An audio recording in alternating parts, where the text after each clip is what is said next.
కేవలం 7,999K up to 10 kgs వరకు బరువు తగ్గి అధిక బరువు నుంచి వచ్చే ప్రధాన సమస్యలను దూరం చేసుకోండి. తమ్ముడు టైటిల్ తో నితిన్ రావడంతో హైప్ కోసమే పవర్ స్టార్ తమ్ముడు టైటిల్ ని వాడుకున్నాడు అనుకున్నారు.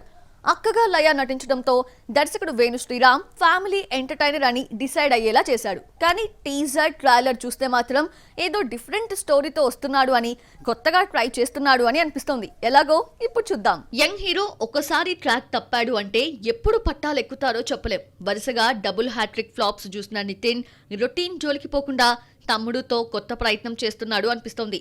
అక్క తమ్ముడు పాప చుట్టూ స్టోరీ తిరిగింది. సినిమాతో నితిన్ బౌన్స్ బ్యాక్ అవుతాడన్నాడు దిల్ రాజు. ఏ హీరో అయినా 4-5 ఫ్లాపులు పడితే ఫేడ్ అవుట్ అయిపోతాడు. కానీ 15 ఫ్లాపులు చూసిన తర్వాత ఇష్క్, గుండెజారి గల్లంతైందేతో వరుస హిట్స్ తో నిలదొక్కున్నాడు నితిన్. ఆ తర్వాత 3 ఫ్లాప్ల తర్వాత ఆతో, మరోసారి హ్యాట్రిక్ ఫ్లాప్ తర్వాత భీష్మతో సక్సెస్ చూశాడు.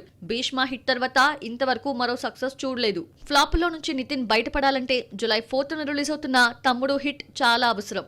నిన్నటి తరం హీరోయిన్ లయ తమ్ముడుతో రీ ఎంట్రీ ఇచ్చింది. అక్క రోల్ కోసం తనని తాను మార్చుకొని వెయిట్ గెయిన్ చేసింది.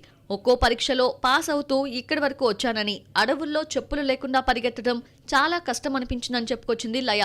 ఆర్యాకు అసిస్టెంట్ డైరెక్టర్ గా జాయిన్ అయిన వేణు శ్రీరామ్ 21 ఏళ్లుగా దిల్ రాజు ప్రొడక్షన్ హౌస్ లో వర్క్ చేస్తున్నాడు. ఎస్వీసీ బ్యానర్ లోనే ఓ మై ఫ్రెండ్ తో దర్శకుడిగా పరిచయం అయ్యాడు. డెబ్యూ మూవీ ఫ్లాప్ అయిన ఎంసీఏ, వకీల్ సాబ్ తో హిట్స్ అందుకొని ఈసారి భారీ బడ్జెట్ తో తమ్ముడు సినిమాతో లక్ ని పరీక్షించుకుంటున్నాడు. ఫ్లాప్ లో ఉన్న నితిన్ పై 70 కోట్లు భారమే అయినా కథపై ఉన్న నమ్మకంతో దిల్ రాజు నిర్మించాడు.